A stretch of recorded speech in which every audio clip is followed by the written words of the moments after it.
Hi, welcome back to Hearth Talks, or welcome if it's your first time here. I'm Diane Hatz, and I thought this is the second video, so I thought I would just spend a couple of minutes just giving you a little background on myself and why I am doing this podcast, talk show, whatever it turns out to be.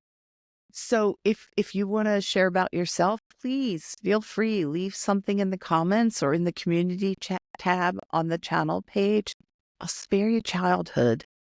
I guess I'll start with in the 1980s, I was encouraged to get a degree in business, which I hated. I had wanted to be a writer since I was 15, so I found a master's degree in London. In It was an individualized Master of Arts, and you created your own program, but I could focus on creative writing. So I went to London for a few years. Came back, finished my thesis, and then I was like, oh, what am I going to do? I'm not going to make $1 million on the first book, maybe the second. So I decided I would move to New York City and work in the music industry while I wrote books. I was a huge rock and roll fan, tended toward traditional type rock, the Beatles, the Who. Still love Bruce Springsteen. So I did everything I was told not to do. I sent out resumes cold, ended up a couple of weeks later in New York City with a job at Island Records, which had sold to Polygram, hadn't merged. So it was still like an indie label. It was cool. It was like my dream job, first real job, which can be hard because, you don't know what to expect. But it was a lot of fun. Got laid off, as basically everyone in the music business does at some point. Worked for an indie label for a while and then ended up at Sony Music, the big corporate behemoth. Behemoth, is that how you say it? Ended up at Sony Music. It was still technically CBS Records. I moved there in 1990, so like early 90s, mid 90s. But Sony Music, Sony Entertainment, or Sony had bought CBS Records, and they were in the process of transferring it to being Sony Music. And the reason I was told that they did this is because of the mini disc. Now, people who are a little older into music might remember the mini disc, and that was everything, like billions of dollars to buy this record company, and it failed. Oh. Yeah, I have to say, I actually was happy. I worked in music for about 10 years, had a meeting with the CFO. I was at Epic Records, which was a label on Sony at that time. Met with the CFO just to talk about my future. And I was told that I would never be promoted, ever, in probably the music industry, but definitely that label. So I'm like, F this. So I answered an ad in the New York Times, and I landed in a nonprofit called Grace. I started off, I had no idea what even a nonprofit was. Like, I cleaned houses to earn money for books for college. I've been working and babysitting since I was probably 11. So nonprofit was a whole new thing. So anyway, ended up at the nonprofit. Turned out it was a private operating foundation, so it was well funded. We didn't raise money. So I never understood the nonprofit side where it's always about raising money, which that'll be a video at some point. I was an anti-factory farm activist. I worked with farmers around the country that were trying to stop factory farms from moving in or to hold the ones there that had already moved in accountable for things they were doing, breaking the law. I also got to educate consumers. This is way back, like the organic standards hadn't even been passed yet. So I started a program called Sustainable Table, educating consumers basically about, what's local, what's sustainable.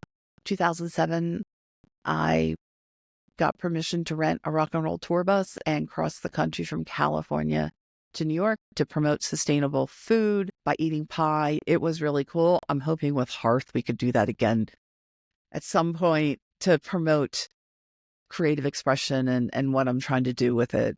Then I also found a thing called the Eat Well Guide, which you would put in this is before apps, you would put in your zip code into a website and bring up farm stores and restaurants that sold sustainable food. And then as part of that, my colleague Rebecca and I got a grant to do a flash animation. And the Matrix was this cartoon that came out, and it just ended up just becoming massively successful. So because of that, I got a scholarship to the TED conference, was at the TED conference, and I'm like, there's what they're talking about food. It's all wrong, blah, blah, blah. And this woman who I met, Laura, she's like, put on your own TED. And I'm like, what? So the TEDx program had just started. So I got a license for TEDx Manhattan, changing the way we eat. Did that for a few years. That was really an amazing experience. That whole time was an amazing experience. So then, as all that's going on, the coup began. I was probably in my mid to late 40s at this time. And I now know how common it is for women to go through this. But I'm not going to go into it in detail. It's a whole video, probably be a 4-part series. But just briefly, I'd hired someone who spread rumors about me. People believed it. What I learned out of it was that once people have a certain perception of you, it's almost impossible for them to change the way they think. So I was gaslighted. I was chucked out of my office. Yada, yada, yada. It was horrible, and I can still get emotional about it. And it's been 8 to 10 years ago. I feel for every one of you who have been pushed out of your job or your career, because I've been there and it's ugly. I think what surprised me the most, and I'm not faulting anybody, but what surprised me the most were the people that, like, nobody stayed in touch. Nobody reached out to ask what happened. Nobody was there. And then I started thinking, wow, this is business. I believe that business is about relationships. And even if somebody like lost their powerful job, I still wanted to stay in touch, but not everyone's that way. That was an eye opener. So for a long time, this really was hell. I also was in perimenopause, did not know it, had like all the symptoms, mental, emotional. So I had brain fog. I didn't know what was going on. I got a grant. I left. I started a nonprofit called Change Food. I'll just give you one example of what happened. So someone came in to manage the office. I'd spent a year and a half, and I had a healthy grant. And I spent a year and a half putting together a campaign called End Food Waste Now. I had determined that food waste was going to become a really big issue, with climate change and things happening. Spending a year and a half and a lot of money, launched it. A week later, this male calls me and says, shut it down and send it back. We don't want you doing it. And that had happened time and time again. And I just, what do you do? I just broke at some point. So I'd had a 20-year grant, which I'm extremely grateful for. I ended up consulting. I had a great consulting gig with a movie production studio in Hollywood that was doing some work around food. So that ended just as COVID was beginning. COVID happened. For me, it was a blessing. New York City, it was horrible in the beginning. And so many people left. And I lived in the East Village. And I was told that they were emptying out Rikers Island, the prison, and they were just letting people off in the East Village. So it was me and a bunch of people who needed social services, which was all shut down. I mean, it was scary, but the great thing is it got me out of New York. And I love New York, but I moved there in 1990, lived in the East Village. It was still punk street. It was still creative. By the time I left, I was broken. I feel like New York was broken. So I love going back, and I would love to spend a year there. It is a special place, and you don't really get to feel it if you just visit for a weekend or a week. But anyway, got me out of New York, drove cross country, moved to Santa Fe, New Mexico. People always ask, how did you pick Santa Fe? I would have lived in Sedona. I've been going there for years. Love it. Going there in February. I don't think I went last year. I was going like once a year for 20 years, but I'm going back. But I wanted to live there, and I went. I'm like, I can't live here. It's too small, and just the energy. So I wanted high desert, culture, diversity, creativity. I went through it at Santa Fe. Didn't know anybody. Rented a place online. Moved down. Just whoa. I had lived in the same apartment for 25 years, so it was a big change. I didn't realize how I was in shock. I tried to keep Change Food going for the first year I was here. Whoa, whoa. Now, if you don't know about New Mexico, because I didn't know much until I moved here, first, it is in the United States. A lot of people don't realize it is a state here. But the other thing is this land is magical. So it turns out a lot of women in my age range, give or take 20 years, 30 years, end up here solo, and they don't know why, and they heal, and the land will either keep you or spit you out eventually. So I've been told it's like 4 or 5 years. I just did 4 years. We'll see. So far, I've just started getting out and meeting the community, the creative community. And I have to say, I love it. I love it. Someone I knew from the early 90s, we both were temps at the Rainbow Room in the Rockefeller Center in Manhattan. This is when I was 30, 29, late 20s, early 30s. And she contacted me and said, I found your book. So what had happened is when I worked in the music industry, I wrote a book. It was called Rock Gods of Oct. It was about the craziness of corporate America and how it was imploding. Just had so many rejections. Like one rejection was a form letter. They had boxes that they ticked, and my box they ticked was give up writing. I mean, wow. So I basically gave up on the career, and that's when I went to Grace and yada yada. But this person contacted me, and she's like, Diane, she's like, I just found your book. I just finished it. I just quit my job. I'm so inspired. So that gave me enough encouragement to really look at writing seriously. And it took about 6 months, but I just took a deep breath. I'm extremely fortunate that I had saved money. So I decided to dive in first time rather than like buy a place or stay in a more expensive apartment. I decided to stay where I am and to write fiction because that's what I've wanted to do. And you might be seeing how Hearth is coming out of this. So with that, my writing in 2022, this is Rock Gods of Oct. This is Rock Gods and Messy Monsters. This is the re-edit of Rock Gods of Oct. It came out. It actually won first runner.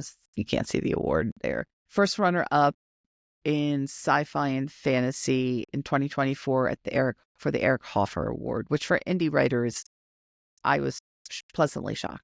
And then my second book is Fallen Spirits. This is the second volume in the series that's called the My Monster series. The third book is The Light of Wounds that I have finished, except I keep finding things. So book covers being designed right now. So I'm doing that. I'm in a course at University of New Mexico. I would like to put on a Hearth to eventually turn into an event. I want to have a private club. Like there's all the things I want. And I'm doing all this because why not? I'm 63. I'm not going to retire. I mean, some people do, and I think that's great. I don't want to. And there's someone in my complex, he throws out his trash and saves his trash bag and reuses it. And like, I don't want to have to scrimp. And it's not just that, I believe, especially as a writer, but I just met someone, she's in her mid 70s, just started painting and her work is phenomenal. I think now is a perfect time for people to pursue a passion, like seriously pursue a passion. So, as I said, I don't know where I'm going, but I thank you for being here. And I think that one of the lessons I've learned through all this is that there really is a thread that weaves through our lives. And it's up to us to find it. Like because of what had happened to me in my career, I could have just taken it as a negative and be like, oh, the world's out to get me. And, I felt that way at times. But I truly believe now the universe, man, really had to beat me over the head to get me out of New York City and to get me to find the courage to jump into writing. And it's not about fame and fortune. Yeah, I need to make money at some point. But this writing, if you read my books, it's not about making money because my writing is not cookie cutter. It's not, I don't even know my genre yet. I'm still figuring that out. So basically, we never know where life is going to lead us. I mean, who would have thought I'd end up in Santa Fe? And I have to say another funny thing. I was here for about 6 months and I'm walking down the hallway and I stopped and looked around. Oh my God, this is the exact apartment I had imagined having, but in New York City. So you just never know. We just have to keep just moving forward, one foot in front of the other. So I hope you don't think I'm being depressing. This isn't depressing. Of course, life is ups and downs and whoa, I can go down. But I'm coming out of it now and I'm hoping to share this journey with you as I figure out my next steps, as I step into my fears. Hopefully you are trying to do something and you will share with me and share with the community here what you're doing. I read a stat that women over 45, like many, I don't want to say most, many women over 45 are pushed out of their jobs or their careers. They're just shuttled to the side of men. Men have it at some point. So I don't want to say, oh, it's only women. It's a sexist thing. It is an age thing. And age discrimination is so rampant. And there are no controls. There's no way to stop it. I do think the Supreme Court or some court has made it harder because you have to prove. It used to be easier before. So, you know, I'm not going to fight the man. I'm just not going to deal with the man. And, as Hearth takes off the ground, I'm going to hire people over 40. Like I am interested in helping support and uplift people like us. So thank you. Thanks for being here. I really, really appreciate you. Thank you so much to all of you who watched the last video. Some people emailed me and it means a lot. So in the next video, I'm going to explain why I'm doing Hearth and Hearth Talks. And then after that, I'll start getting into specific topics. So until next time, thank you for being here and have a beautiful day and enjoy whatever it is that you're doing. Thank you.